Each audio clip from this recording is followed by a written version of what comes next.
Bonjour à tous, nous sommes le 18 décembre 2014 et vous écoutez le 6e épisode du podcast Rêve Connecté Papa Citoyen, le blog de l'expérience connectée, des médias, de la culture et du divertissement familial. Il est présenté par Aliénor, Léopoldine et leur papa. Le thème du jour, test en famille de Skylanders Trap Team sur Wii U.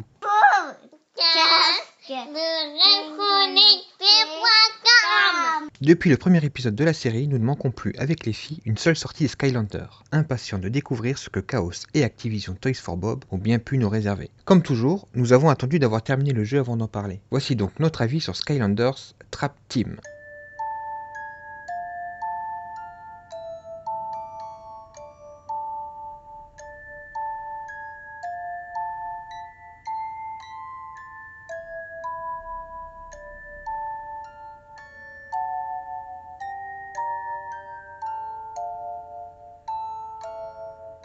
L'histoire.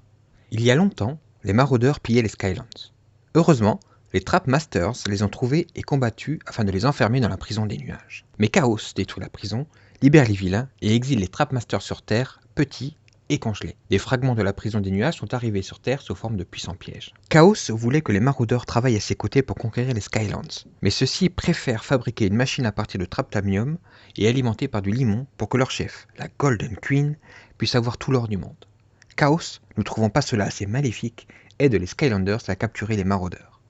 De la source de soda au repère de la Golden Queen, en passant par les Sky Islands, la montagne Champi, le Nightmare Express, l'observatoire ou encore dans un voyage 10 000 ans plus tard, le maître du portail devra attraper les 47 évadés et Chaos. Les cristaux, en fait, d'abord tu le mets sur le portail et puis le méchant sur l'écran il s'envole dans les airs et il est emporté par un tourbillon et puis après tu l'entends parler dans le cristaux tout au long de la partie. La grande nouveauté de ce nouveau Skylander, c'est donc ces fameux pièges de Traptanium de différents éléments, 8 au total, qui permettent de capturer les vilains et de rejouer avec eux. Bien sûr, cela nécessite un nouveau portail présent dans le pack de démarrage et d'acheter ces pièges. Mais l'effet en est si réussi que ça en vaut vraiment la peine. En effet, lorsque vous avez vaincu l'un de ces maraudeurs, on vous invite à placer un piège du même élément. Et là, la spatialisation du son entre votre home cinéma et le portail en lui-même fait qu'on y croit. Bien joué. Place un piège d'eau sur le portail pour capturer ce méchant. Ne m'approche pas, machin tourbillonnant. Hé, mon trident! Je voulais juste un soda.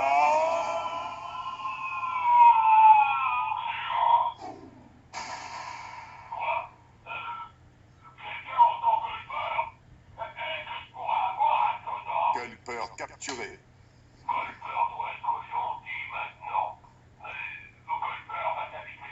Les nouveaux Skylanders, ils ont des armes spéciales pour casser des cristaux et quand les cristaux ils se cassent, il y a plein d'objets à l'intérieur et aussi des fois ça énerve papa parce que les personnages gentils ils disent des missions, il faut appeler des méchants, mais les méchants on les a après. Et aussi après les méchants, moi je les appelle méchants, mais après ils sont gentils les méchants. Quand ils sont dans les cristaux, ils sont gentils les méchants. Mais pour être sûr qu'ils seront tout le temps gentils, ils sont tout le temps enfermés dans les cristaux.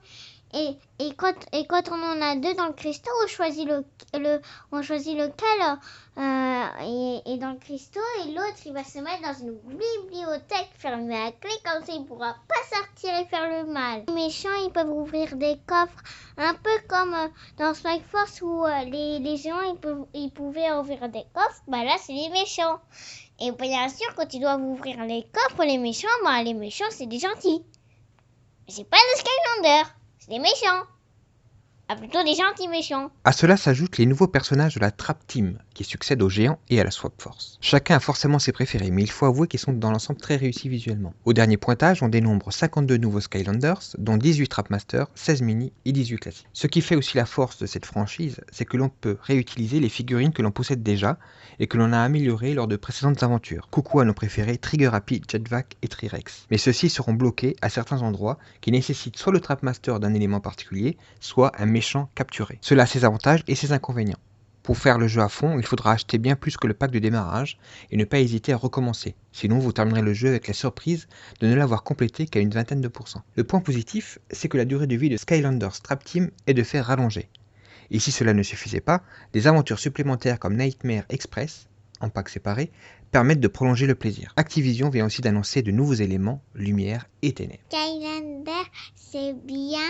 Et les Trap Team, ils sont tout grands et tout rigolos. Il y en a un, il s'appelle Gusto, il est tout gros. Et les champis, ils sont toujours tout verts. Mais cette fois, il y en a des squelettes, des champis. Dans les casse-têtes, c'est dire des fois. Et en plus, des fois, tu te trompes de petits bonhommes. Et aussi, avant, ça s'appelait les Skystone et maintenant, ça s'appelle Casse-Pierre, le jeu de cartes. C'est le même plateau, mais c'est plus le même truc de jeu. Alors faut-il succomber à l'achat des Skylanders Trap Team pour Noël? La réponse se résume par un grand oui et un petit mais.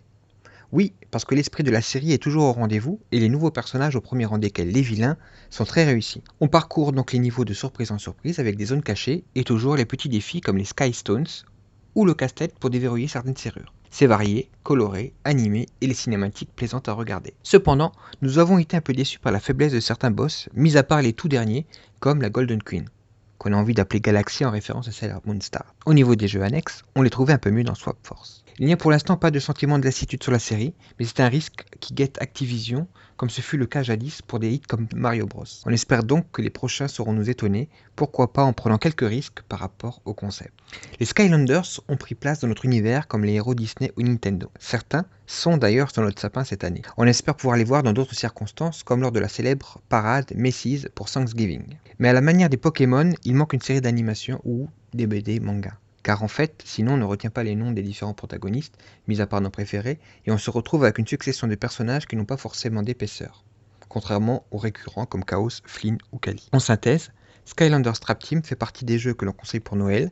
Si vous avez déjà joué aux épisodes précédents, vous devriez apprécier. Vous trouverez toutes nos photos sur notre site internet www.rêve-connecté.com. Merci de votre indulgence sur ces premiers numéros, vos commentaires sont plus que les bienvenus. Nous tâcherons de nous améliorer. Arigato.